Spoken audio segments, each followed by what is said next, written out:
emergency going on in the center of town that we're not sure what it's about, and we're slightly concerned, but the mayor is not able to make it at the moment, so we're going to get started without him. Madam Clerk, can you read the meeting notice? Adequate notice of this meeting was the requirements of the Open Public Meetings Act, including the time, date, and location of the meeting. In addition, the agenda and all related materials were posted electronically and made available to the public on Princeton's public meeting portal in advance of the meeting. Yep. Councilwoman Fraga, would you like to read the land acknowledgement? Sure. We gather today on the land of the Lenni Lenape. As members of the Princeton community, we aspire to show appreciation, respect, and concern for all peoples and our environment. We honor the Lenape and other indigenous caretakers of these lands and waters, the elders who lived here before, the indigenous today, and the generations to come. Thank you. Madam Clerk, can we call the roll? Ms. Pearl-Lamaros? Here. Ms. Niedergang? Here. Mr. Cohen? Here. Ms. Sachs? Here. Ms. Fraga? Here. Mr. Newland? Here. Mayor Frida? You have Pearl. Could everyone rise and say the Pledge of Allegiance? Pledge allegiance to the flag of the United States of America and to the republic for which it stands, one nation, under God, indivisible, with liberty and justice for all.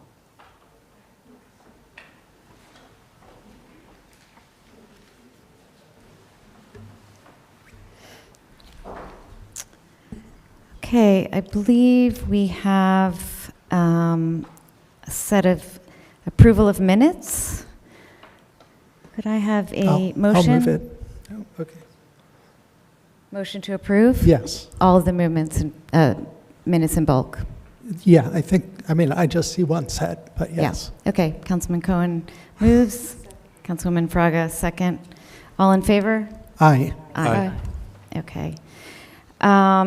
So I think we are moving right to ordinances? Yes, we are, Madam Clerk. Okay, so tonight we have a second reading, public hearing of ordinance 2024-42, ordinance of the Municipality of Princeton authorizing a tax exemption and payment in lieu of taxes pursuant to the long-term tax exemption law NJSA 40A 20-1 concerning Block 3501, lots 25 and 26, and Block 3601, lots 15, 16, and 17, and authorizing the execution of a financial agreement with HP 108 Stockton Urban Renewal LLC, and their, Madam Clerk, would you like to call the roll?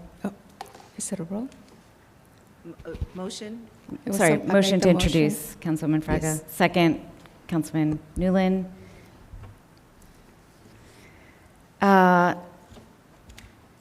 So I think we will go right into the hearing. Our attorney, Steve Lennick, is going to give a brief presentation and introduction. Thanks. Thank you, Council President. As everybody on the dais will remember, a redevelopment plan was adopted and implemented earlier this year. On December 9th, a resolution approving a redevelopment agreement with 108 Stockton Urban Renewal LLC for this project was approved for the redevelopment of this project. In connection with that, an application for a tax exemption under the long-term tax exemption law was submitted to the mayor. Pursuant to that law, the mayor submitted it to the council with his recommendation for adoption, and the ordinance was thereafter introduced on December 9th for this public hearing. I will, for the council's reminder and for the public's benefit, this is been a long time of negotiations and a long time of review and analysis done by your redevelopment team, by your Planning, Redevelopment, and Affordable Housing Committee, and by Phoenix Advisors, your financial advisors, who you're going to hear from shortly.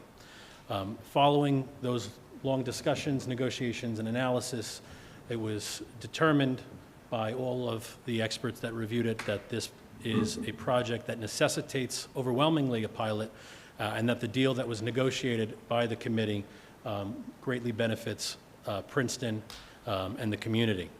I'm sure there will be a lot of questions tonight. I'm sure there'll be a lot of comments that can be addressed with respect to pilots and a lot of misconceptions regarding them with respect to this project and also in general. But I'd like to now call up Ms. Tracy. Sherry Tracy, as you know, is the municipality's financial advisor who is going to give a brief overview of her review of the application that was submitted.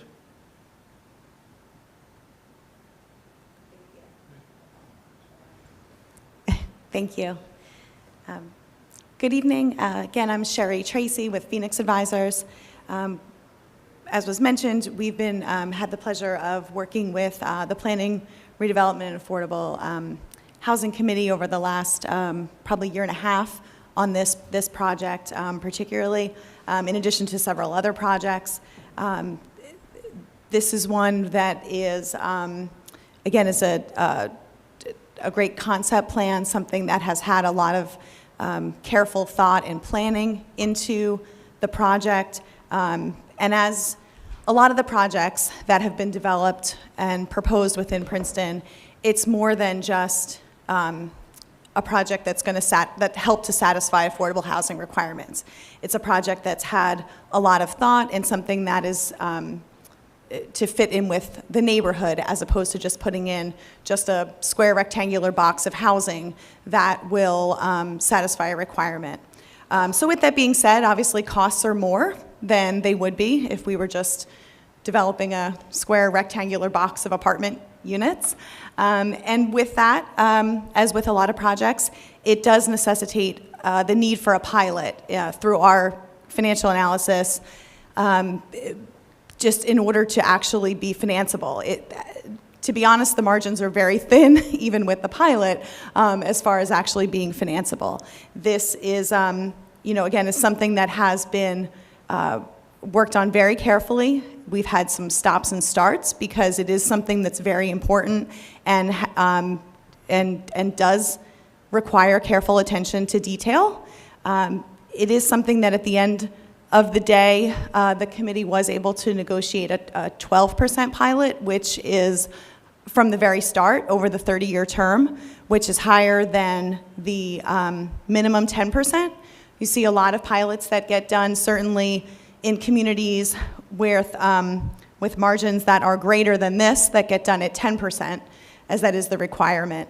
But again, it was I know it was very important to the committee in looking at this project and the financial revenue that was going to be coming into the community to negotiate something that was worthy of what needed to be developed here, and then also would provide a financial benefit for the community as a whole.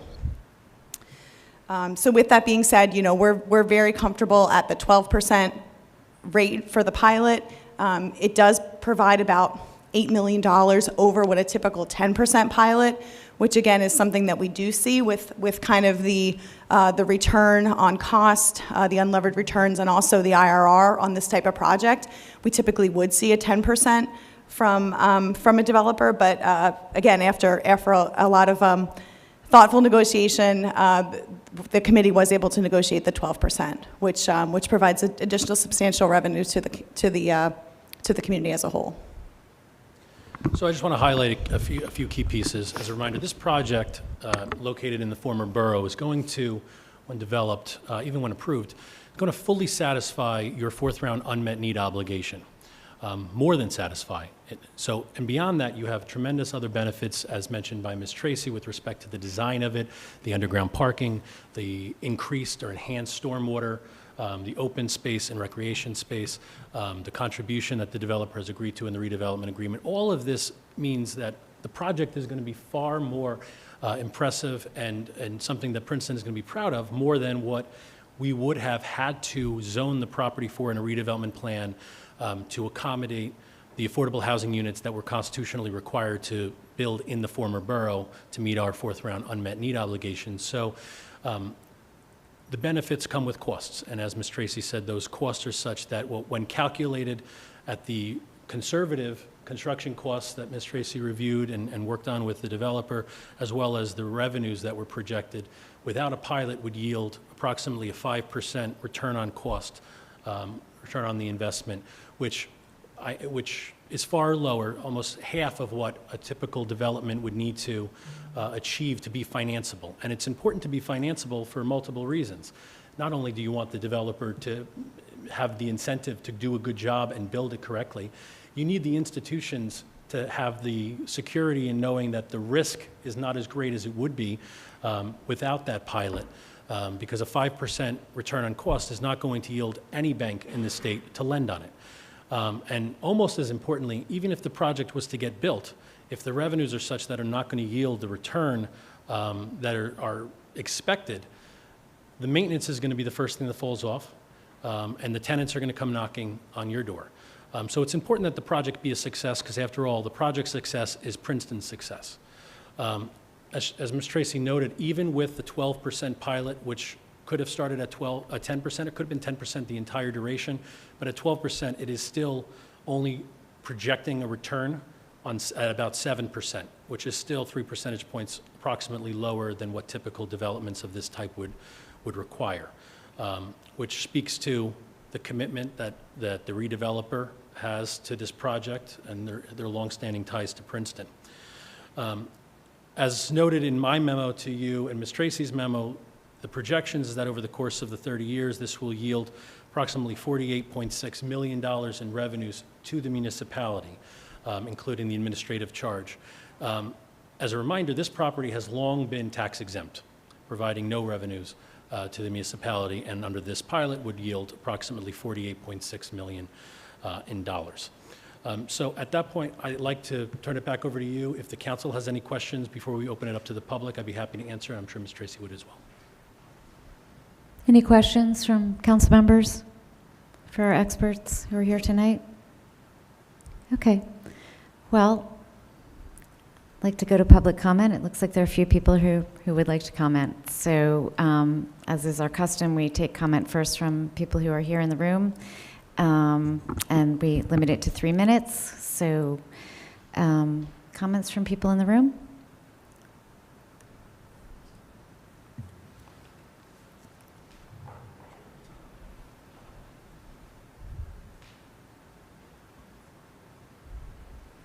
Do you want my name on the sheet as well?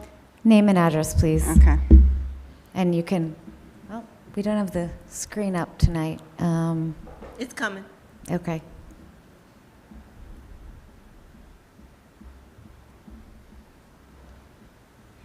Okay. Hi, my name is Maggie Deppenbrock. I live on Nassau Street in Princeton. My comment is honestly a bit more of a question for the council.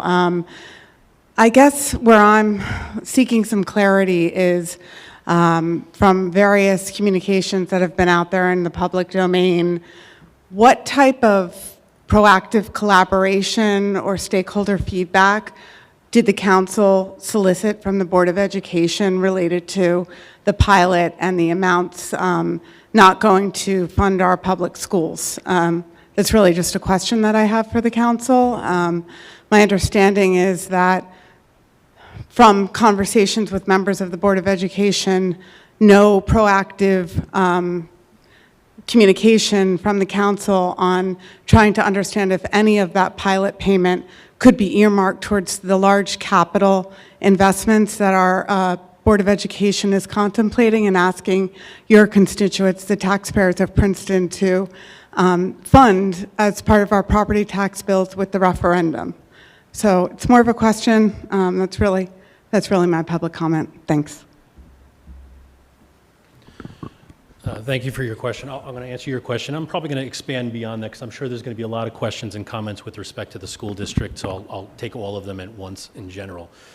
The pilot is first and foremost designed to incentivize a developer to complete a project that otherwise, for the pilot, would not be completed. Here, you have a project that is, in the council's opinion, based on the redevelopment plan and redevelopment agreement that has already previously been adopted, will create enormous benefit to the municipality, which cannot be achieved without the pilot. So the purpose of the long-term tax exemption law is to provide that incentivization.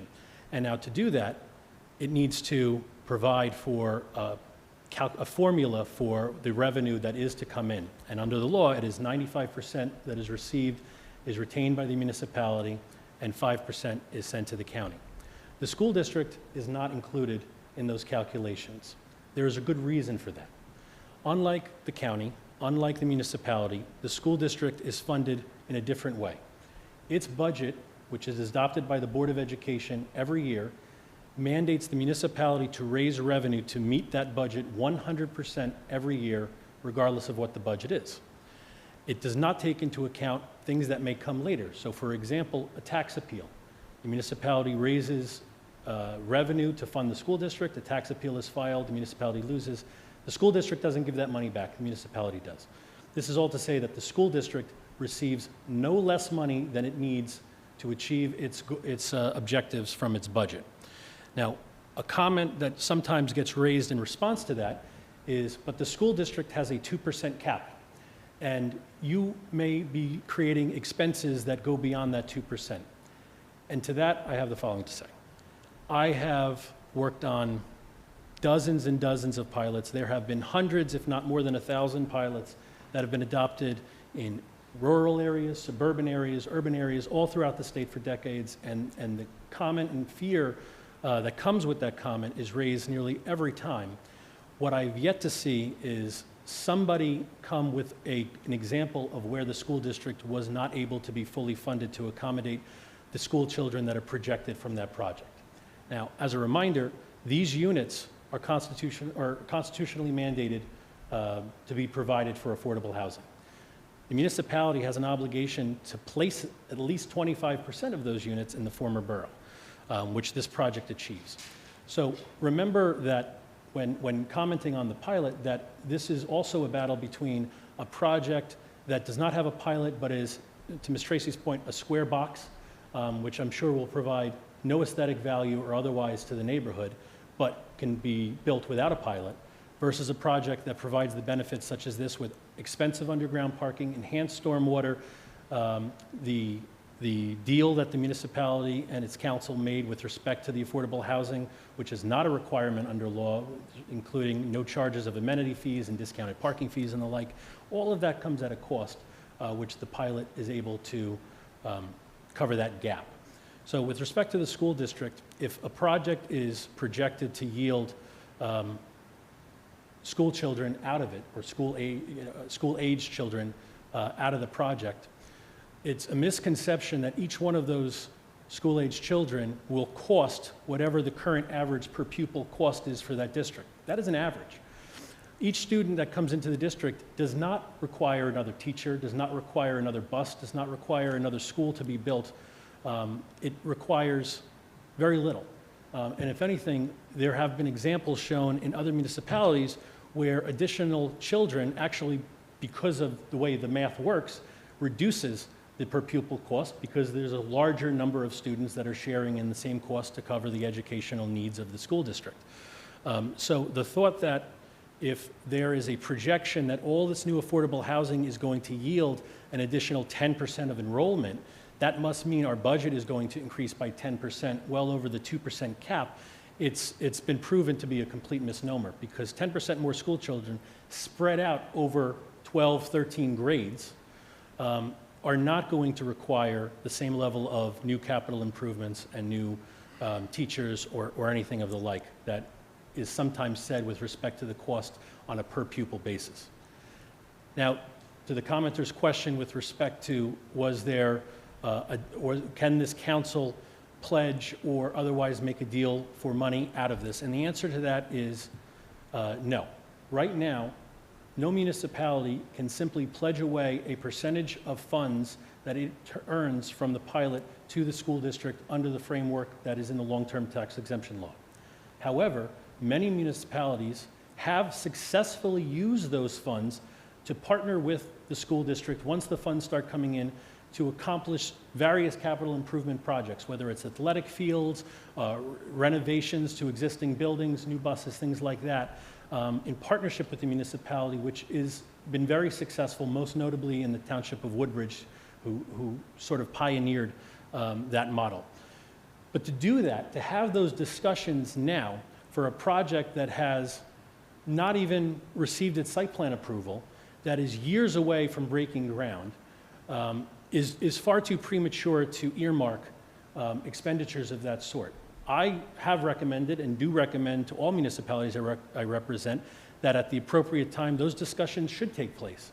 And there should be discussions of where the pilot funds, if there is a need by the school district caused by all the affordable housing projects in town, that they can be used at that time. But they cannot simply be pledged now, as some have suggested. I believe that addresses all the comments, Council President. Thanks. Maggie, I lost you, but the short answer, I obviously can't speak to whatever conversations have or haven't taken place between the municipality and the Board of Education. Those would be private. But I can say that, yes, it is possible to direct pilot funds towards facilities upgrades and expansion, and the council has publicly said on many occasions in the last 5 years that they are open to that.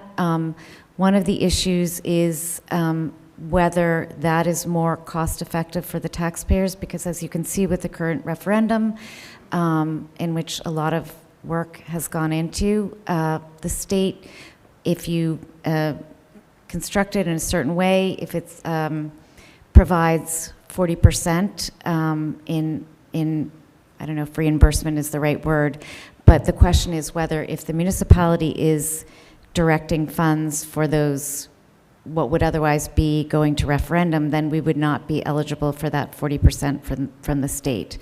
I think the question that we have grappled with, and which the state has grappled with, is whether or not we could commit pilot funds to operating expenses. In the past, both the School Boards Association and the NJAA have cautioned against that because pilot revenue can be unstable, and there are legal questions about whether a council can commit future councils to budgetary commitments like this.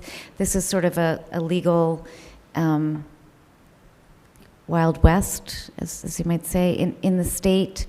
But as I know we have expressed to the Board of Education, I know that both the town and the board would like to set a model for the rest of the state for how a town and a school board can collaborate to help ease the burden on the school district with children that and I don't want to say burden, because the opportunity for the school district to educate those kids and how we could work together to help best support that.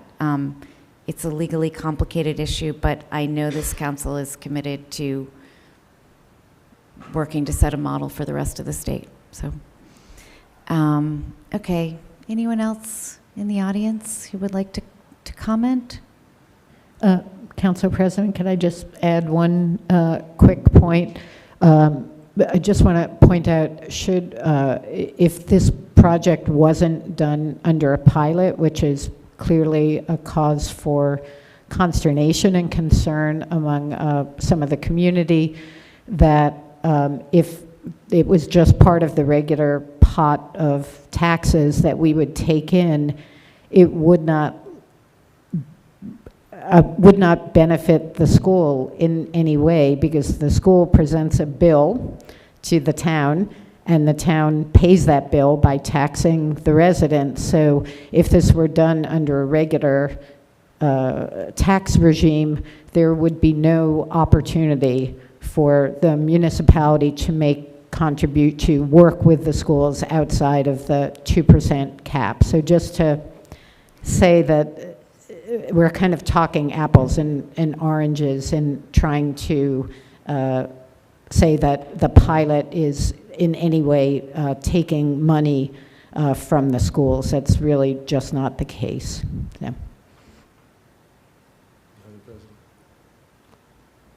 Yes, Councilman Newland? Thank you. I would just like to add in that this council's obligation right now, here, front and center, is to provide affordable housing in Princeton. This council's obligation right now, front and center, is to provide affordable housing in Princeton. This is a court mandate. What we have here is a great project.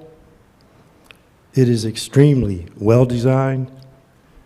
It fits an absolute necessary need that we must fulfill based on the court obligation. And oh, by the way, it's in a part of our town that has never had this type of development before. So to the not in my backyard people, think about taking a look back 5 or 10 years from now and seeing not just a plot of land, bare land with green fencing around it, with nothing there, but something where people are living, people are thriving, there's energy, there's diversity, there's some young people, there's some old people, and yeah, there's some people that are going to school. But think about the opportunities that it will have for more people of various incomes, various levels of diversity to live in a town we all love. Come on, y'all, let's stop being so damn selfish. Give somebody the right to live where you live, in the great neighborhood you live in. Give this a chance, please. Thank you. It's always hard to come after Councilman Newland, but would anyone else like to? Got a lot of people here. No one? Okay, so we have some people on Zoom. I'm not sure who we have. Is it Adam? Adam, could you let the first person on Zoom come in? That's former Councilwoman Joe Butler. Joe? Great. You can hear me? We can hear you. Perfect. That was a lot of word salad not to answer Maggie's question. I think the answer is that no, substantive talks between the town and the school have not taken place. It doesn't require a commitment. It does require conversation, but that's not my comment. I'm deeply disappointed that the council has chosen this date, less than a week before Christmas and Hanukkah, to pass legislation of such importance to the community. In my 7 years on council, I cannot recall making such a momentous, impactful decision in December, let alone during the holidays. It is clear that this is a date to benefit the parties involved with the sale of the property, the seminary and the urban renewal entity, but certainly not the residents of Princeton. Pilots were not designed for a town like Princeton, and neither were ANRs. Instead of a reset, the town forges ahead, piling one poor decision on top of another. The things that worsen the health and safety of residents include over 200 cars to this heavily trafficked neighborhood, resulting in over 1,000 daily new trips. Destruction of the tree canopy with 75% impervious cover, new curb cuts and thousands of cars crossing the sidewalks, destruction of historically significant buildings, the loss of privacy from a rooftop swim club, the loss of historical integrity of the neighborhood, loss of tree streets, and increased noise and pollution. With regard to the supposed benefits, this project may be an improvement over the construction fence, but that is about it. This is not in keeping with the goals set forth in the historic preservation element. It does not serve as a transition from the suburbs to a college town. It is abrupt and out of place. Temporary construction jobs are not a realistic benefit. Will these temporary jobs be earmarked for Princeton residents? A paltry one-time contribution to transportation fund is inadequate for the price we are paying. The attorney's last-minute memo states that without the pilot, the town would have a very different project. Is there a site plan for this alternative project? Who has seen an alternative project? Has it been discussed in a public meeting? I ask this because criticism has been heaped on the neighbors, including tonight, name-calling, but none of what is being touted about this project is a result of public discussion. I would happily take a surface lot over this density. I don't want to subsidize a luxury vanity project. These proposed rents are outrageous and come at the expense of surrounding neighbors and the schools. It's not a question of whether the schools will be funded. It is who will do the funding. Let's be serious. Since the destruction of the buildings, the seminary has paid taxes on this vacant land, so kudos to the tax assessor. So in a very real sense, this will not only reduce the amount of money the schools are getting, it also places a greater burden on all the residents to pay the developer's share. The schools are one of our prime assets. This project drafts off the hard work and investment of the residents, and the pilot makes Princeton more expensive for all of us. I would urge you to postpone this decision for a few weeks to give the public the time to get through the holidays and give this the attention it deserves. Happy holidays. Thank you, Joe. Happy holidays to you, too. That is not holiday music. Okay, Steve, I think Ms. Butler had a couple comments about whether this, the relationship with the schools, and I know you just talked a little bit about this, but she had two comments about whether this impacts the taxpayers and how it impacts the taxpayers. Do you want to just talk about? I'll respond, and I'll try to do so in a way that is not a word salad. There's a couple comments that Ms. Butler made that I just categorically disagree with and has been proven to be wrong. First, the statement that pilots and areas in need of redevelopment are not for towns like Princeton, was her quote, is categorically false. The redevelopment law was put into place in its current form back in the 80s, which was accompanied by a guidebook by Senator Lynch, who supported it, which makes clear that towns like Princeton, who are historic, who have been around, who have infrastructure that is aging, are exactly the type of places where redevelopment and pilots should be used. And a statement such as, which was Ms. Butler's quote, not for towns like Princeton, is a very dangerous statement to make when we're talking about using these to accommodate affordable housing units. So I want to start off with that. Second, the comment that schools, the school taxes are going to be, have their budget met, but who's going to be paying it? Everybody else. Let's be real. If the schools cost right now $100 to operate, using funny money, and after an additional 30 children, 35 children, whatever from this project, it now costs $101. That $1, sure, is spread out among all the other taxpayers in town. But what is also true? The pot just grew by $48 million in another column, which allows this municipality the options to do several things, including, as is done in many municipalities, help stabilize their municipal tax levy. Not to say that taxes will go down, I would never make such a mistake, but will subsidize and stabilize increases that could otherwise have happened. It could also fund capital improvement projects to prevent the municipality from having to go out and bond and pay interest on those, as well as the aforementioned collaboration with the school district. So the fear that is spread at all of these meetings by people who oppose the project and using the pilot as the way to do that, and saying that it's going to increase all of our taxes, has been proven time and time again to not be the case. And I'll reiterate what I said before. I am still waiting for the day where somebody comes up and says, look at the example in town X where this happened and kids were not able to be educated. Because it doesn't happen, especially in municipalities such as Princeton that are not subject to a regional school district, where it does get a little complicated in terms of the funding, or an Abbott school district. That's not the case here. I think that addresses all the comments. Thank you. Adam, I don't see the list up on the screen here, but if you could admit the next person.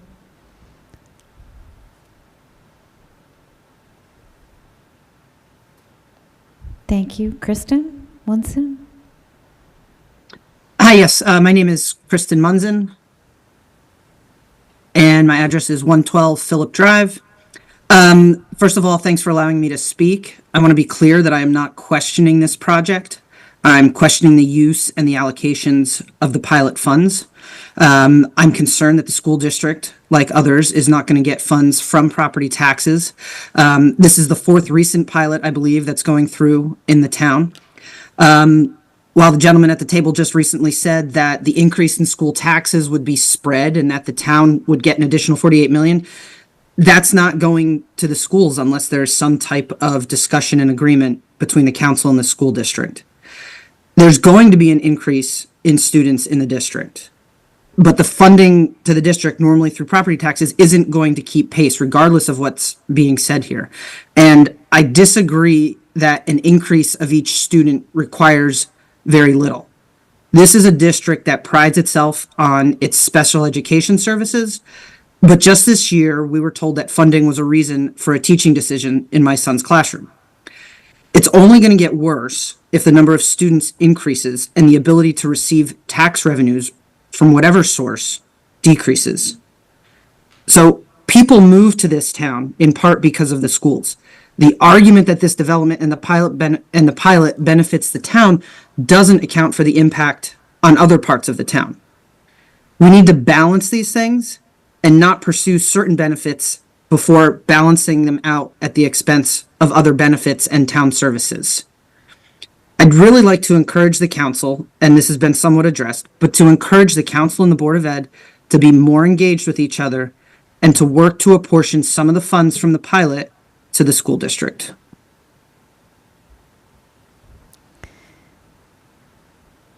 Thanks, Kristen. I just, want to say, one of the issues here is that the town has a constitutional obligation to provide its fair share of housing under the Mount Laurel framework in New Jersey, and schools have a constitutional obligation to provide a free and appropriate education to every student who enrolls. And in Princeton's case, they provide an excellent, top-notch education to every student who enrolls.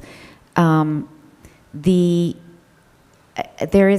do encourage, it's a really complicated topic, but we have, more PhDs per capita in this town than probably most towns in New Jersey, and I do encourage people to spend some time looking into this so that you can better understand it. But it is the reality that under our state's framework, municipalities must provide affordable housing. The children will be moving to Princeton, and as we have often said, it's not just providing a roof over their head, it's also about providing them an education which gives them the ability to have a successful future.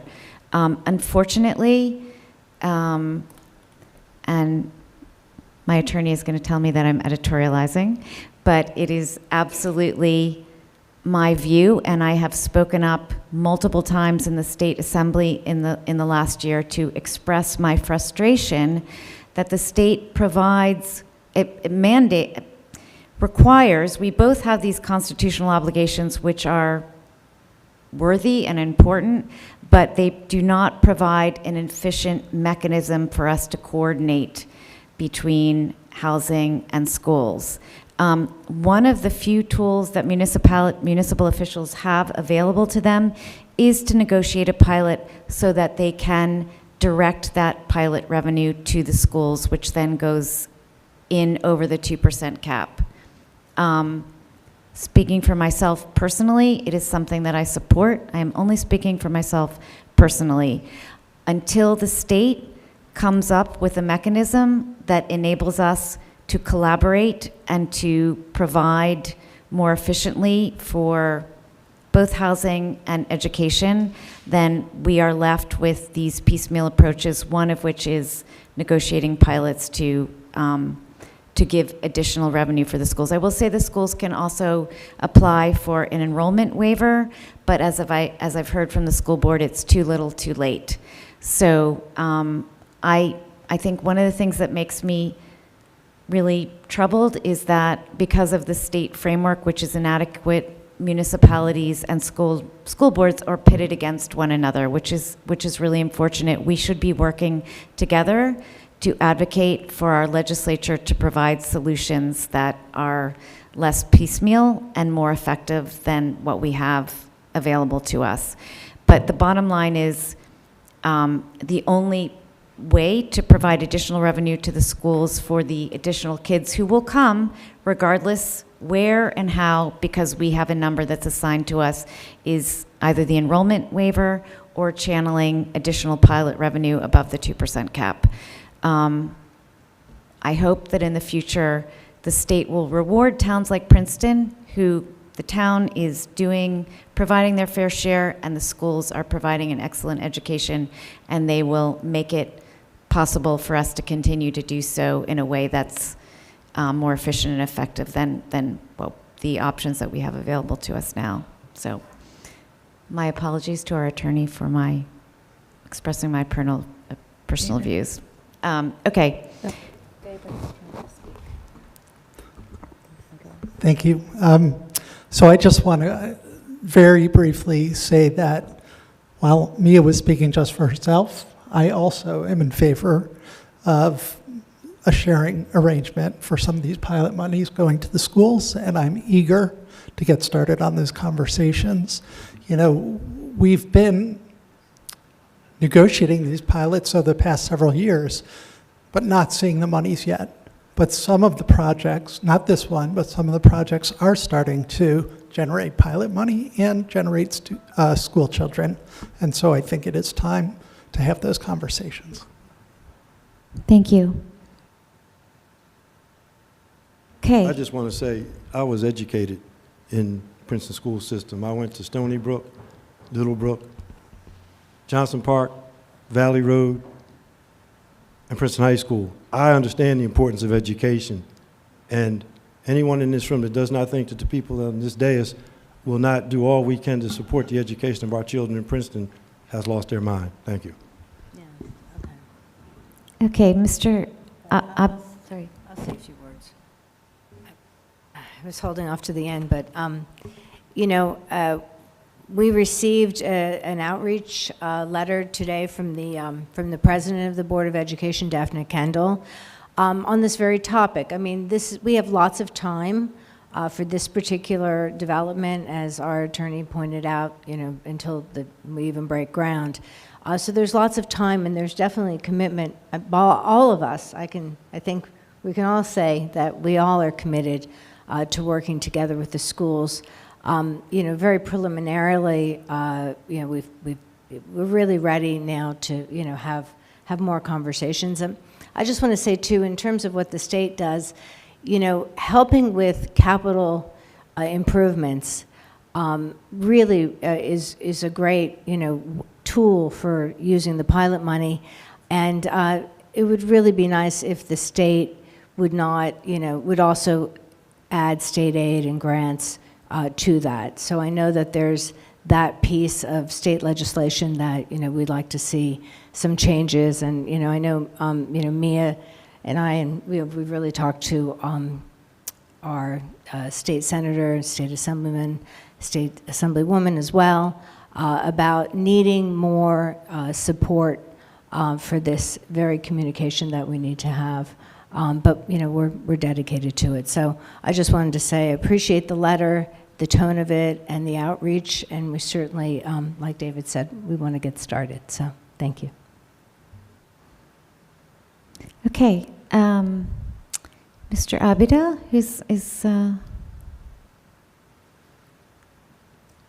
Hey, hopefully everyone can hear me. My name is Wasim Abida. I live on Ober Road. Can everyone hear me? Yes. Yes. Okay, excellent. Thank you. So I just want to make a quick comment. So I didn't have an agenda sitting on this. I was just curious to learn about the rationale for this pilot program, not really to argue, you know, against the redevelopment itself, which I know has already been decided. And, you know, really speaking as a resident who does not live in that immediate location where the program would develop. But just to be clear, I think that's a straw man argument to blame the residents of that town. This is a decision that affects all residents of the town. And I really, what troubles me is I haven't really truly heard a good argument in favor of the pilot program. I think, and more than that, I was troubled by the attorney or consultant's kind of counter argument that it would impact tax income into our school, saying, you know, challenging residents to show proof that it has harmed school districts in any way. Well, we know that's very hard to measure. We know that certainly schools can become overcrowded, not to argue that they will not accommodate students. But if you don't provide the funding, it's certainly what you're going to end up with is less money per student. So I just think that argument just doesn't fly. What I'd like to understand a little bit more about is truly understand why the pilot program is necessary. You know, Avalon did not require a pilot program. This is, after all, a redevelopment project that's open and ultimately going to be a profit-making enterprise. while at the same time meeting the state mandate of affordable housing, which I certainly agree with. No disagreement there. So what really troubles me is really a good argument in favor of this pilot program. I'm sorry to say that I did not hear it. So I am concerned walking out of this, and I appreciate Councilwoman Sachs's assessment that probably there will be a profit sharing with the schools, which I think is really going to be key. Thank you. Thank you, Mr. Abida. Sherry, did you want to just comment on that at all? Sure. I think really, and the pilot conversation in general can be very polarizing, as we've seen all around the state. I think really the best way to think about it, the way that I think about it, is it's one community, it's one pot of money. It's not the municipality, it's not the school. When you engage in a pilot program, it's typically and in this case, this development is part of satisfying affordable housing, but it's more than that. But that's the main driver, I believe, for this development at this time and this project. The pilot is necessary to have this project built. This project itself would not be built without a pilot. It wouldn't be done under traditional taxes. With a pilot program, as we've talked about, just under the structure, 95% of the pilot does come to the municipality and 5% to the county. Under traditional taxes, Mercer County right now receives close to 30% on every dollar of taxes that are raised. So in that case, more of the money is staying within the community itself, within Princeton. Princeton recently sold bonds earlier this month for a project that was 100% affordable, and that was Princeton's share of that project. That project had to be sold. It was part of the Pearl project, the bonds that were sold. A pilot from another project is going to fund the debt service on that. So that project that now was $7.9 million of bonds sold earlier this month has about $620,000 annually of debt service. That's $620,000 of annual debt service that does not have to be raised now in the budget for debt service in Princeton, when Princeton's doing their budget for debt service. So that's tax levy. Again, taxes aren't going down. It's additional $620,000 that doesn't need to be raised from the community in whole for that project, because it's coming from a pilot revenue. So I think when we look at the whole concept of the pilots in general, it's really important to kind of look at the picture. Some of the revenue might not be going directly to help fund the school budget, and the school budget is still funded again at 100%, and so residents are taking up that extra share to fund the budget, not the residents that are in the pilot, that are in the units with the pilot, but those residents are funding something else that the residents over here don't have to fund.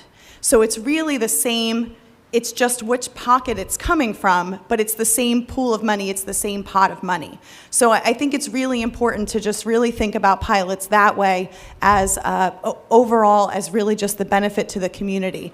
And it's wonderful to hear that there's certainly discussions and planned discussions, continued discussions with the Board of Education on projects and ways to help with projects that will help them above and beyond the 2% that they can levy their taxes. And it's great to hear that those conversations will likely continue and go forward in other ways as well. But I think the bottom line really should just be thought about as overall the community. And so maybe you're paying 20 cents more here, but you're paying 20 cents less here. Thank you, Sherry.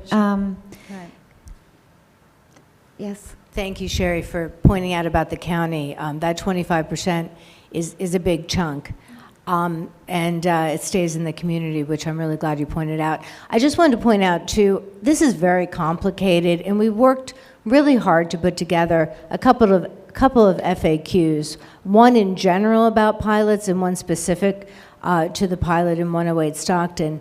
I know it's a lot to ask and it's a busy time, but if people are really interested, I really urge you, we put it in the newsletter, it's in the packet, we put it out today, and it has a lot of information that it's hard to really drill down to all of this, and we've been involved in learning about this for, I have like 5 years now, and our professionals for many, many years, and I really appreciate that people are taking the time to come out tonight, but I also urge that people look at those FAQs and Sherry's analysis as well. Thank you.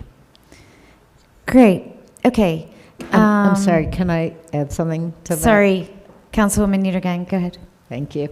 I want to just say a couple of things about the comparison to Avalon Witherspoon.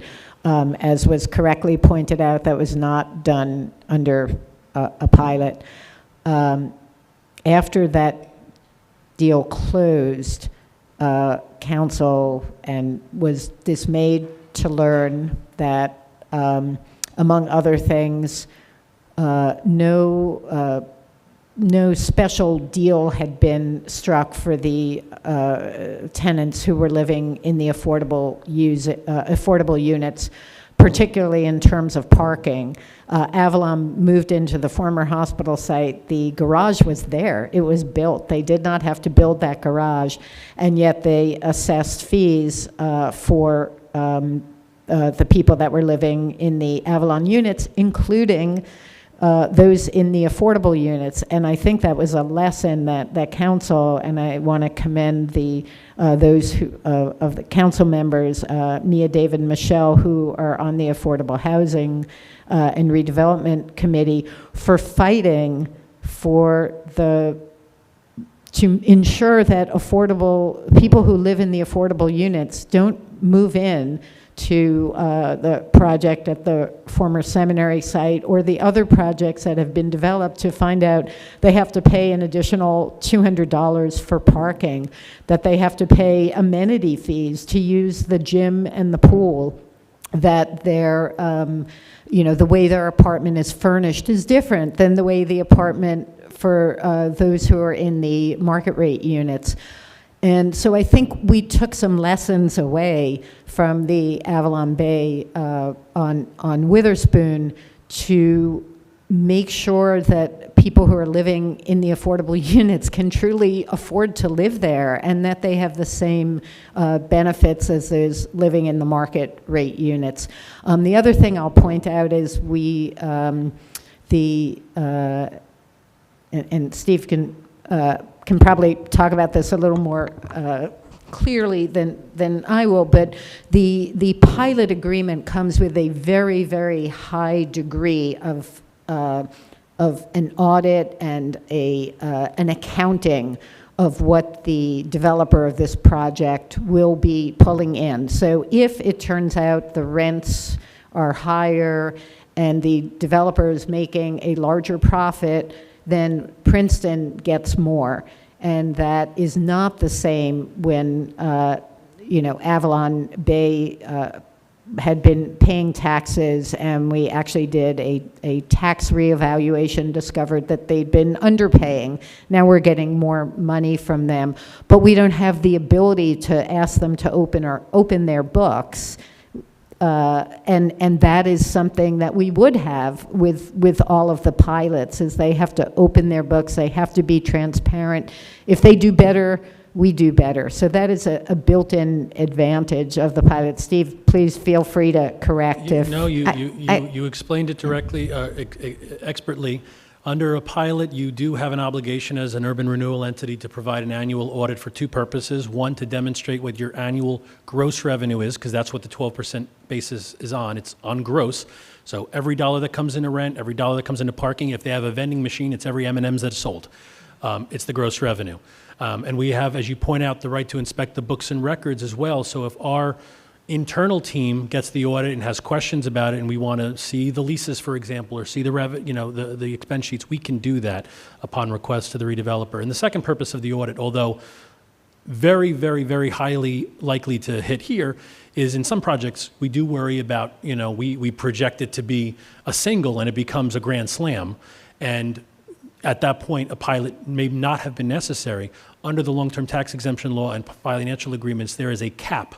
There's a limitation on how much profit a developer can earn. So the audit every year also checks to make sure that the developer has not reached that threshold. Again, this project is projecting to have a return on investment below any other project that I have worked on that has been deemed financeable. So it certainly is warranted of a pilot here, and I don't foresee it to reach even close to that upper limit of profitability. But yes, there is that auditing mechanism built in. I just want to clarify, revaluation is not the word, it's a reverse tax appeal. And I think it was really, it's been instructive for all of us on council to find out that for our commercial properties that are on a traditional tax structure, it's essentially on the honor system. So one can speculate who was at the table at the state level when that system was put in place. But essentially, we have we get a statement which the entity is can provide or not provide, and we can challenge that or not. And we have left millions and millions of dollars on the table from properties that are on a traditional tax assessment, the traditional tax structure, because it is so unwieldy and antiquated and really. It does not lend itself to benefit municipalities, and the pilot enables us to keep more revenue in the municipality overall. If, as we've said, some or all of that is directed towards the school district, that is something that is not otherwise possible for the district. And the level of transparency is really beneficial. It enables us to, as their profits rise, so do ours, and we are able to monitor it through audited statements. And we've recently put in place a system so that not only do we receive those audited statements, but we have them audited by ourselves internally. The only other recourse that is available to the town is to engage in a reverse tax appeal. And I know that some people have mentioned properties that were built without a pilot, and I'll just say they may or may not have been subject to reverse tax appeals because so much money was left on the table over the years. Okay, so Mr. Head, would you like to join the conversation? Sure. Okay. All right. Thank you.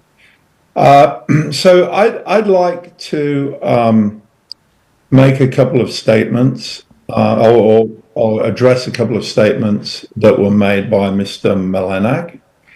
The first one was, without the pilot, the project would only have an internal rate of return of 5.9%, which is not commercially feasible. My question is, how has this rate of return been validated? Is it an accurate rate of return? We don't know. The developer stated 2 years ago, personally to me and a group of people, that he was looking to create an annuity for himself and his family with this project, and that he would certainly get a pilot. Before he had a design, he stated he would have underground parking. To claim that this is a benefit that's been negotiated by the town is just not true. And at best, it's misleading. This suggests to me that this project was always designed to get a subsidy. In this case, it's around $40 million. And that subsidy comes at the expense of tax receipts. Now, we've heard tonight, well, the school gets its money no matter what happens, and so you don't need to worry. But we all know that $40 million, if it was paid in taxes, would have the benefit of lowering the amount of money the public would have to pay in taxes, especially given, the school's amount is fixed. So what is really being stated here is that you are happy that the taxpayer picks up the additional costs that are being caused by this project. Now, it's been stated tonight, well, the costs aren't that great. It's an incremental argument. The impact of school kids isn't that great. But this doesn't really make sense, because if you take it to its logical extreme, more and more institutions will get a pilot, and less tax would be paid by them. Therefore, more and more tax would have to be paid by the public. There's a second statement from Mr. Melenak. Without a pilot, therefore, the redevelopment plan would need to be amended to a permit far less desirable project with above-ground parking, less aggressive stormwater mitigation, less public space, and a far less desirable aesthetic design. What does this mean? Who's making these claims? Has this alternate project been shown to the public? Stormwater mitigation isn't an optional feature. If this project was built in any form, 20% affordable housing would have to be provided. It's been suggested that that isn't the case. So I think there are a lot of things that are somewhat misleading being mixed in with this. At the end of the day, there's a $40 million subsidy being given to this builder for him to build an annuity for him and his family. And that's at the expense of the taxpayer.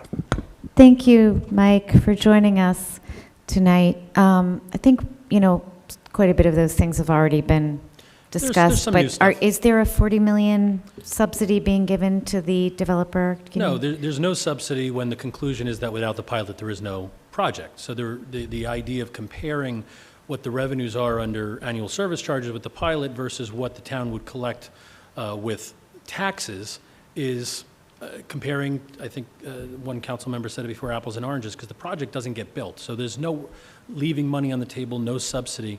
But the comment in connection with that, if that was the case, and let's assume for argument's sake that the project could be built that way on traditional taxes, that would lower the taxes across the board, is also incorrect, because the municipality is keeping less, not just because of the school district, but as Ms. Tracy pointed out, 30% of that 40 million, or whatever Mr. Head calculated, would go to the county, which is not the case at this point. So more money is being kept by the municipality. Another comment Mr. Head made was how the 5.09% was validated by the developer. It wasn't the developer's calculation, it was the municipality's own financial expert who did those calculations based on her experience of what construction costs would be at the time of development, what the revenue should be based on comparables in the area. With respect to why there is no alternative design without a pilot, well, it's very simple. Because the design in this capacity with these features yields 5.09% without taxes. Removing those expenses would be what's necessary to drive that return up, which would undoubtedly include above-ground parking. When we're looking at a surface parking lot costing approximately $3,000 and a subterranean parking lot costing between $40 and $50, that's a major expense. You also made a comment with respect to 20% affordable is required for all projects, and that there was an insinuation that that's not the case. I don't believe there was such an insinuation made. Of course, that is your ordinance.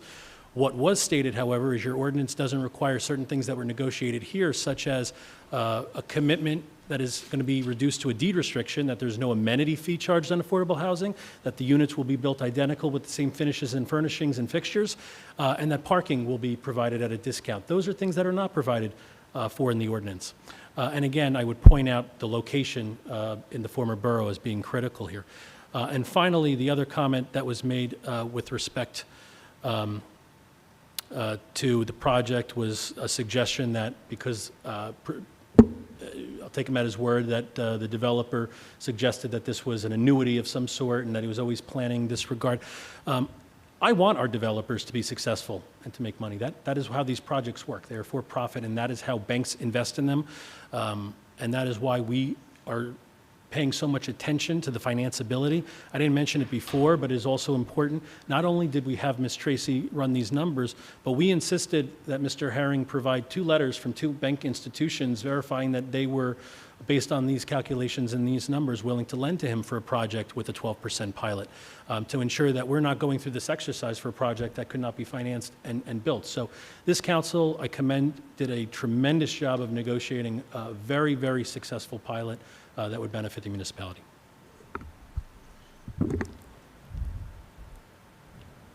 I apologize sincerely for being late. It was unavoidable. So I'm sorry. Do you want to keep, I'm not sure where we're at. I think we have just 2 comments left, and we're, if people would like to know how I'm going to vote on this, we have to vote soon. Otherwise, yeah, so. Okay, so we have 2 more people online. Okay. Who's ever in the control room in the back, can you bring on the next person on Zoom?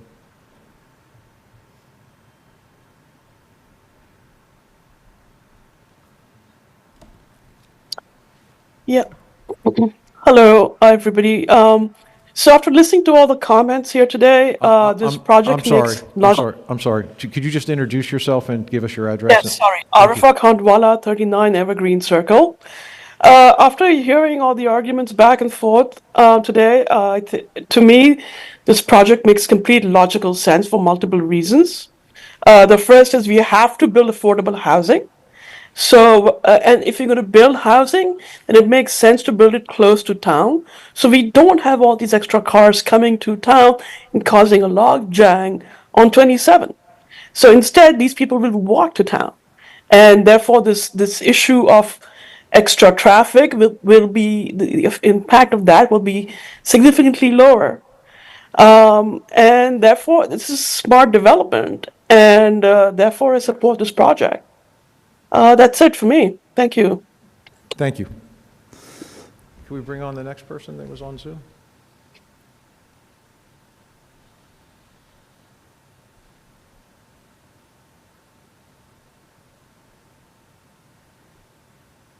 And again, as you come on, if you could just say your name and address, please. Thank you.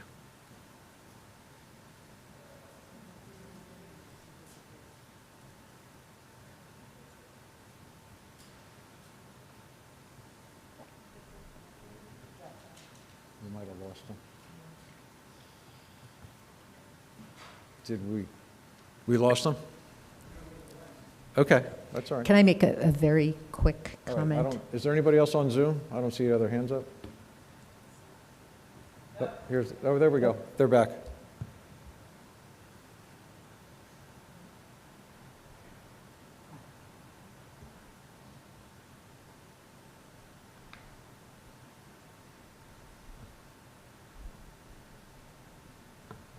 Hi, can you hear us? Hello? Hi, if you could just introduce yourself and give us your address.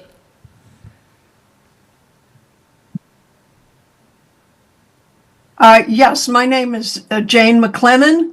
I live on Edge Hill Street, right off Mercer Street. One of the things I've heard over and over tonight is the lack of honest conversation.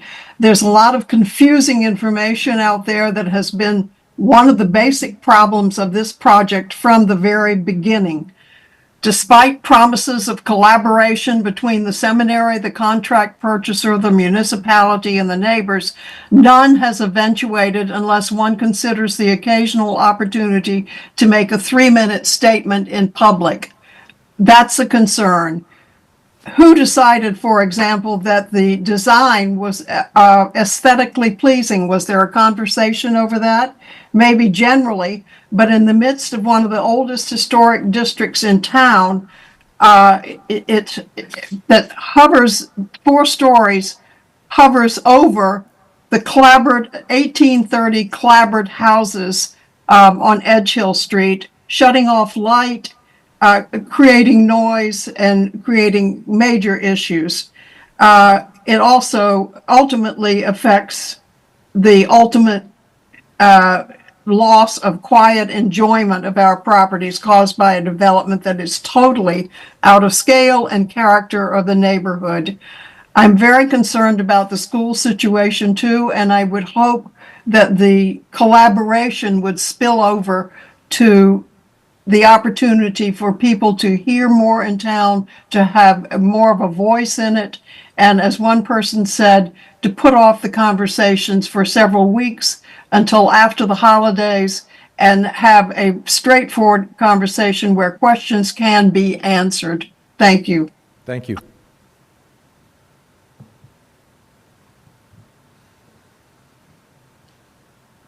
Okay, did we have anybody else on Zoom? Good statement, Jane. What was that? Okay. Did everybody in the room have a chance to talk? Okay, so there's no one left that needs to, for the public hearing? Okay. In that case, I'll close the public hearing, and there will be a roll call vote. I'm sorry? I just wanted to make one very quick Sure. comment in reference to, sorry, I don't remember if it was the last caller, the caller who mentioned stormwater, that it's true that any developer would be mandated to do stormwater. What we have here on this site is far beyond what is required by the law, and that will have spill-off benefits, which I can't believe I said that, no pun intended. That will have ancillary benefits for the neighborhood because it's an enhanced stormwater program. So just wanted to answer that one point. Thank you. Okay. Oh. I'm sorry, do you have a comment? Oh, okay. I just wanted to thank the Board of Ed president for her very gracious letter that she sent earlier today, which was, put out a lot of factual information and referenced the difficult position that both the school board and the municipality are in fulfilling our constitutional obligations. And I hope that we can work together, even though they are distinct and separate obligations, but we share a town, and we certainly support our town's children. And I need to leave to watch my son's last performance in the Princeton High School Choir Concert at the Chapel, which is the highlight of my year. And I just want to say that everyone on this council is deeply committed to our excellent public schools, and we have to provide affordable housing, but we understand the value of education, and no one on this dais, you know us all personally, and we would never do anything to harm what is truly the centerpiece of our town, which is our public education system. I am looking forward to leaving so I can go to this last concert. So, Okay. Layton? Thanks, Mayor. I just want to take a moment to thank our two professionals here. You know, this is very difficult information to comprehend, to understand. It took me a long time, and I still don't 100% understand it. But hopefully tonight, those people here got a better understanding of how pilots help us to achieve our objective. And in no way, shape, or form is our bent or our lean to harm our students as they matriculate through our school system. So thank you again for being here, and thank you for making what is very difficult to understand a little less difficult to understand. Thank you. Okay, just going to make sure there's no other council comments. As long as we're thanking people, I'd like to thank everybody that came to tonight's hearing on this, either in person or on Zoom also. Thank you, obviously, for being interested in what's happening. Okay, could we have a roll call vote, please? Ms. Perone-Lambros. Yes. Ms. Niedergang. Yes. Mr. Cohen. Yes. Ms. Sachs. yes. Ms. Fraga. Yes. Mr. Newland. Excited to say yes. Motion carried. Okay, thank you. All right, next up is public hearing on ordinance 2024-41, an ordinance by the municipality of Princeton, County of Mercer, State of New Jersey, authorizing the acquisition of real property designated as Block 37002, Lot 7.02, on the official tax map of the Township of Montgomery, County of Somerset. And is there a motion? Eve's got the motion. David's got the second. Let's start up here. Any council comments or questions? Eve? I just want to say that this is a parcel of land that is the entranceway to another parcel of land that we will be signing the contract for later this year. This little parcel, less than an acre, is in Montgomery, and it's being conveyed to us for $1 by the seller of the rest of the property. So just a little bit of cleanup to make sure also people can access this property. Thank you. Any other comments or questions from the council? Anyone in the room have a question or comment on this, this ordinance? All right, seeing nobody in the room, anyone on Zoom have a question or comment on this? All right, seeing no questions or comments, I'll close the public hearing. Can we have a roll call, please? Yes. Ms. Niedergang? Yes. Mr. Cohen? Yes. Ms. Sachs? Ms. Fraga? Yes. Mr. Newland? Yes. Carried. Okay, thank you. Next up is public comments for items not on the agenda. If anybody in the room wants to talk about something not on the agenda, this would be the time to come forward. All right, seeing nobody in the room, is there anybody on Zoom that has a comment for something, again, that's not on the agenda? All right, no hands are up. I'll close that part of the meeting, and now let's go to our resolutions. The first resolution, 24366, resolution of the Mayor and Council of Princeton authorizing the award of a professional services agreement to Preservation Design Partnership, LLC, for design guidelines for historic districts for an amount not to exceed $160,000. David has the motion, Leighton has the second. Questions and comments by council members? David. I just want to comment that I've been waiting for this since I first came on council, I think 7 years ago. I'm really pleased that we're moving this forward. It's going to make life so much easier for design professionals working in our historic districts. And thank you to those representatives from HPC and our professional for making it happen. Any other? Yes, Leighton. Yes, I just want to congratulate Elizabeth, Julie, David, the rest of the council on HPC and say that they not only did a good job putting together the RFP, but they did an extraordinary job of selection with regard to the referrals that they received. It's going to be very exciting to see what comes out of this, and I think it's going to make all of our jobs easier and help us to keep a balance between the past, the present, and the future as it pertains to land use and affordable housing. So, well done, team. Okay. No other comments or questions? All right. All in favor, please say aye. Aye. Aye. There we go. We're done. Thank you all ever so much. Next up, Thank you. 24367, resolution of the Mayor and Council of Princeton authorizing the award of an agreement for extraordinary unspecifiable services to the Arts Council of Princeton for an amount not to exceed $75,000 for a one-year term. Is there, Michelle's got the motion, Leticia's got the second. Questions, comments by council? Michelle. Can I just want to say I'm really, really pleased to see this come forward. The Arts Council really is a special institution in our community. It's housed in a historic building.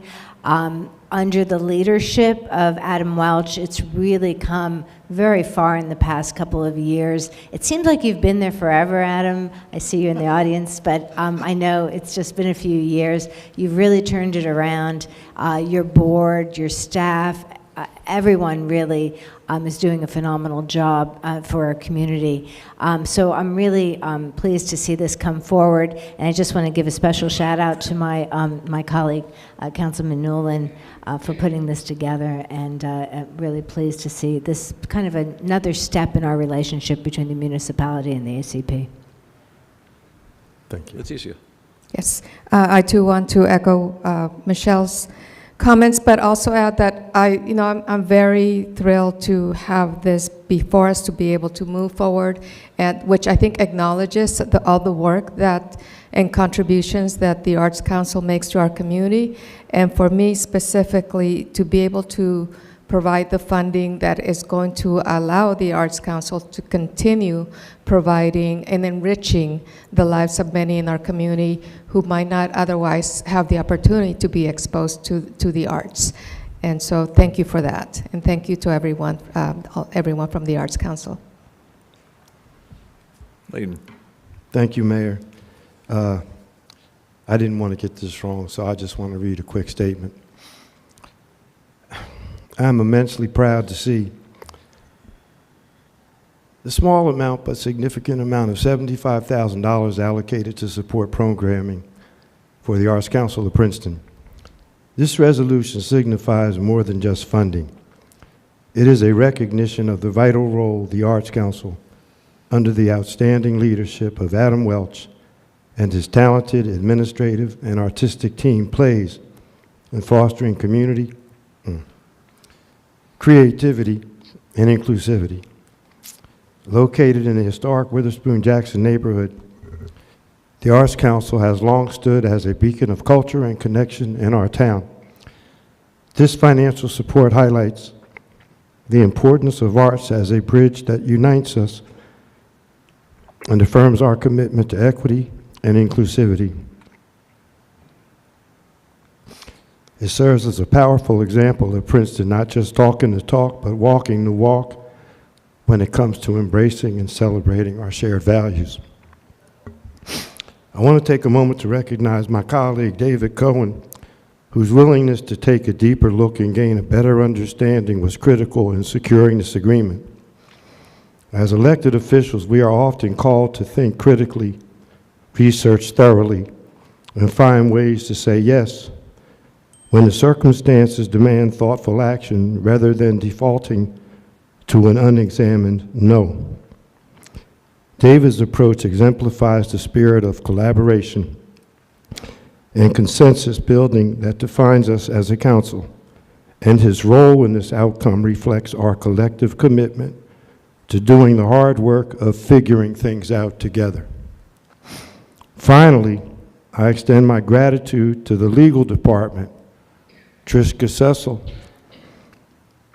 for her diligence in crafting this resolution, and to the mayor and council colleagues, to my mayor and council colleagues, for recognizing this unique opportunity to invest in our community. By supporting organizations like the Arts Council, staffed by dedicated professionals and volunteers, we take meaningful steps toward building a Princeton that is better for all its citizens. Together, we are demonstrating that when the right opportunity presents itself, it is always the right time to do the right thing. So I want to say again, thank you, and if it pleases the mayor and my colleagues, I would like to give Adam the opportunity to come up and say a few words. Thank you. Sure. Just, yeah, come on, no, come on. Go ahead. Just for the record, so when they type the minutes, they know who you are, just say your Okay. name. Adam Welch, Arts Council of Princeton, Executive Director, 102 Witherspoon Street. I want to thank the mayor and council for allowing me to come up here and speak this evening, and thank you so much for all the hard work and energies that went into this proposal and this resolution, and Trishka, thank you as well. Layton, I know you've worked long and hard to ensure that this support happened, and I want to thank you from the bottom of my heart for that. And on September 28th, 1967, do I have 3 minutes? September 28th, 1967, when the Arts Council was founded, with the recommendation from what was then the Princeton Chamber of Commerce. The idea was that the Arts Council would add necessary culture to the town of Princeton. And since then, the Arts Council has had a long and colorful relationship with the municipality. And those of you that are on the call or in the room that do not know, It was through the efforts of this municipality in 1983 when we began renting the 102 Witherspoon Street, and then again in 1996 when the municipality made it possible that we purchased the building. So we have had a great relationship where you've been there for support through engineering, through Department of Public Works, through the police force. When we need approvals, the town has always been there. And since I've been here, hasn't been quite forever, but it's a little over 4 years, you all have rolled out the red carpet and allowed us to do all of the crazy things that my staff here enjoy doing. And we've really benefited from all the support. And I've worked with all of you on various things over the years. And this support is so essential to what we do. And we're so thankful that we'll be able to better serve the community. And thank you all very much. This means a lot. And in those 57 plus years, we've never received support like this from the municipality. So we are honored that this council and mayor has made this possible. So thank you all so much. We appreciate you. Have a good night. Thank you, Adam. Okay. Any other questions or comments? David? I really am reluctant to sort of go last, but what I wanted to say was Princeton is really blessed to have nonprofit community partners who really provide services to our town that, you know, if we didn't have these nonprofits, we would have to be providing them. Center for Modern Aging is a similar institution, even Sustainable Princeton. And, you know, the Arts Council is another great example. And so I just wanted to, you know, the role I played in this deliberation that I got thanked for was being the money guy who is like skeptical. But I'm a true believer. I think this is actually, you know, an example of something where our partner is saving us money as a municipality. And so enjoyed meeting with and talking with Adam about the agreement. And to quote from Casablanca, I think it's the start of a beautiful friendship. Okay. We're all good now? All right. All in favor, please say aye. Aye. Aye. Hi. There you go. It's official. Thank you.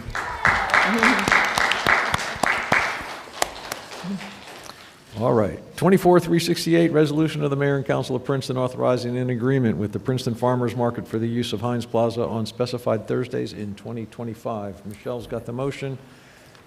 Leticia's got the second. Questions or comments? Michelle. Yeah, I'd just like to comment that I'm really glad that we're moving forward and extending this through next year. The farmers market is just a great way to activate the downtown area and, you know, bring community together. You know, whether it's Halloween and having music there, or during the winter, just bringing people out for produce and great locally made products. I'm kind of a fixture there too. I know the vendors, and it's just really great. So thank you to Deanna and her staff for negotiating this and for continuing to support it. And thank you to my colleagues. Thank you.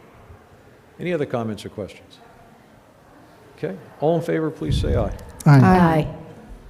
24-369, resolution of the Mayor and Council authorizing the award of a contract to Ben Schaefer Recreation for Smoyer Park playground equipment for $178,626.70, utilizing the Educational Services Commission of New Jersey Cooperative Purchasing System Contract 24/25-01. Thank you, David. Michelle's got the second. Questions or comments? David. Yeah, I just want to comment for anybody who didn't delve into the details that while this number looks a little high, a lot of it is being paid for by Mercer Play Grant that was left over from the Hilltop Park playground that we did just a year or two ago. And this one is also an inclusionary playground, the second one in Princeton, which is really such a great, when we talk about equity, it really helps to include and serve folks with different abilities, I guess is the term of the day. So very happy to see this going forward. Thank you. Michelle? Yeah, I wanted to mention too about Mercer at Play. So this is the end of the grant. Hopefully there'll be another round of Mercer at Play. We needed to exhaust this first before we could move on to other potential grants from the county. I agree. I think that every playground we do from now on should be inclusive. I see no reason we shouldn't make them inclusive. I think it's a great way to include everyone in the town. And Smoyer Park having probably not been, a key playground or a key field or park, I think it's really very walkable from the whole Little Brook neighborhood. So I'm really glad that we're investing in that. And I just want to thank Evan Moorhead, the Rec Department, and the Recreation Commission for supporting this and looking into it. Thank you. Thanks, Michelle. Anybody else? All right. All in favor, please say aye. Aye. Aye. 24-370, resolution of the mayor and council authorizing the award of a contract to Ben Schaefer Recreation for Smoyer Park Playground resurfacing for $69,218.75, utilizing the Educational Services Commission of New Jersey Cooperative Purchasing System Contract number 24/25-03. Thank you, Michelle. Layton's got the second. Questions or comments? I see none. All in favor, please say aye. Aye. Aye. Next up, 24-371, resolution of the mayor and council of Princeton adopting Princeton's vehicle procurement policy. David's got the motion, Leticia's got the second. Questions or comments? David? Yeah, I just want to comment. Things are coming to fruition tonight that I've been waiting for ever since I got on council. It's your night. Yeah, it's my night. I just want to really praise Tim Bonetta, our fleet manager, for bringing this forward. Emphasize that it's about alternative fuel vehicles and being proactive about climate change, but it's also about, and same theme, it's about money and the fact that when we buy new vehicles on an appropriate schedule, we actually end up spending less money over the life cycle of the vehicles. And so this policy also addresses that important aspect of life cycle costs, and I'm really pleased to see that being moved forward. Any other questions or comments? All right. All in favor, please say aye. Aye.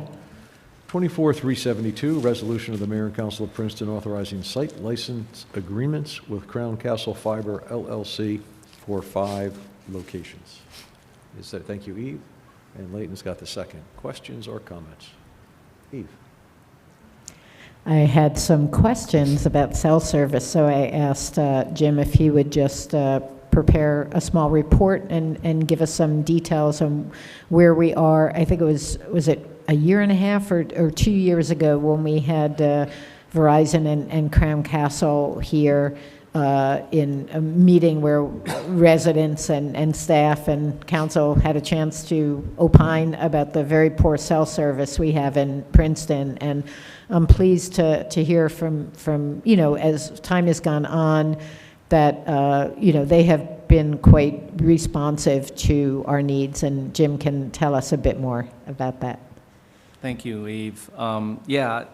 As you all know, in May of 2023, we had Crown Castle and Verizon in front of council to explain existing service and their plans for future services. They left that meeting with a sense of urgency, and I know it's been a year and a half, but it has been a sense of urgency on their part to enhance our current cell network. One very important point is that Verizon stepped back on their expansion of their 5G service in order to enhance the 4G services that we have. And they entered into a partnership with Crown Castle to put antennas on Crown Castle's poles, something that we hadn't brought up during that meeting, but it seemed like a logical choice.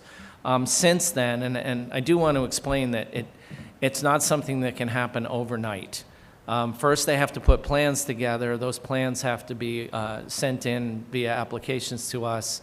We have provided them with an expedited administrative waiver process. So within 60 days of receipt of those plans, we approve or request more information, or in some cases have rejected a few. But to date, Crown Castle has come and council has approved 83 new or existing upgrades, new installations or existing upgrades. Verizon has come to us, and council's approved a couple of dozen new installations. And as of yesterday, of the Crown Castle approvals, 29 of them are currently operating. They are on air. There are several that are ready to come on air in the next few months, and 26 of those, of all of them, we've approved 54, and 29 of them are on air.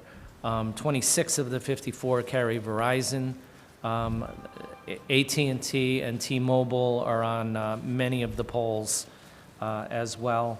Verizon has installed and put on air 5 new installations in locations where we pointed out to them we had poor cell service. So for you and the public's benefit, I just want to say that it takes time for them to put the plans together. We expedite the reviews, but even after they get approval, there is a process that has to be followed. Sometimes on existing poles, they have to go through a structural integrity analysis of the pole to determine if it can carry the additional equipment. They have to work with PSE&G to get power to the poles. PSE&G has to meter those poles. In some cases, they have to go through a federal National Environmental Protection Act process and get a Section 106 review. So even after we approve them, there's between 3 and 6 months later before these are online. But rest assured, and for the public, there are enhancements going on. I received an email recently, as an example, a very passionate email from a resident complaining about lack of cell service up on the ridge. I was able to tell that resident that it happened to be a Wednesday, that on that Friday, Verizon was installing a new pole just at the intersection of his side street and Drake's Corner Road. But also to be able to explain that that will not be on air until the end of January or February if we're lucky. So we have struck up a great relationship with Crown Castle and Verizon. Verizon sends me an email every time at exactly the time that the new facilities are coming online, and even let me know how many people are actually using that antenna as soon as it's turned on. So I got an email where they turned the one on up by the Alice, and as soon as it was turned on, 130 cell phones were communicating with that new antenna. So if you want any further detail, I have all the addresses and the coordinates and everything for all of these facilities. And I can provide a map. I just didn't have time to put one together today. Okay. Yeah, thank you very much, Jim. Really appreciate that, and your work, and Dan Weissman's work as well on this. And I feel, although it's a long time in the making, I'm really gratified that that meeting and all the work that went into that, and all the residents who came and complained have really actually had an effect, and hope, as David was saying, you know, as time goes on, these things you want to happen do happen. So I think, there's a commitment to improving the cell service, which in this day and age is really a matter of life and death. Many people don't have landlines anymore, and if you are not able to call PFARs or fire, or that can really have deadly consequences. So thank you for your work and for this report. And when you're done with it, whenever that is, if you could share it with everyone, I think that would be great. Thanks. Thanks, Eve. Thanks, Jim. Any other questions or comments? All right, all in favor, please say aye. Aye. 24373, resolution of the Mayor and Council of Princeton authorizing the New Jersey Diesel Modernization Program grant application via RGG5, parens, RGGI, MHDV, BPU, CY22, parentheses, obviously. If somebody wants, thank you, David, and Leighton's got the second. Any questions or comments? And don't ask me to explain all those initials. All right, none? All in favor, please say aye. Aye. Okay, 9, 10, and 11, which are resolutions 24, 374, 375, and 376, are all remarkably the same. So I've been asked to combine them. So those three resolutions would authorize the housing initiatives of Princeton Charitable Trust for an extension of property lease and management agreement for 140 Griggs Drive, 134 Griggs Drive, and 132 Brick House Road. So if someone would like to move all three of them at once, thank you, Eve. Leticia's got the second. Questions or comments?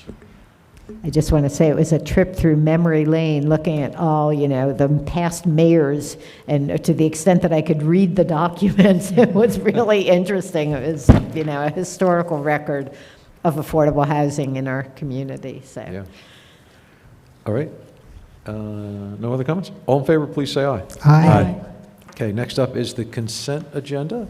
There are only 2 items. If nobody has a reason to pull one of them out, someone could move the consent agenda. Thank you, David. Is there a second? Thank you, Michelle. All in favor, say aye. Aye. All right, that brings us to My specialty. your specialty. I move to adjourn. Thank you very much. Is there a second? Somebody's got to second the motion to adjourn. Thank you, Leticia. All in favor, say aye. Aye. We are done. Thank you very much.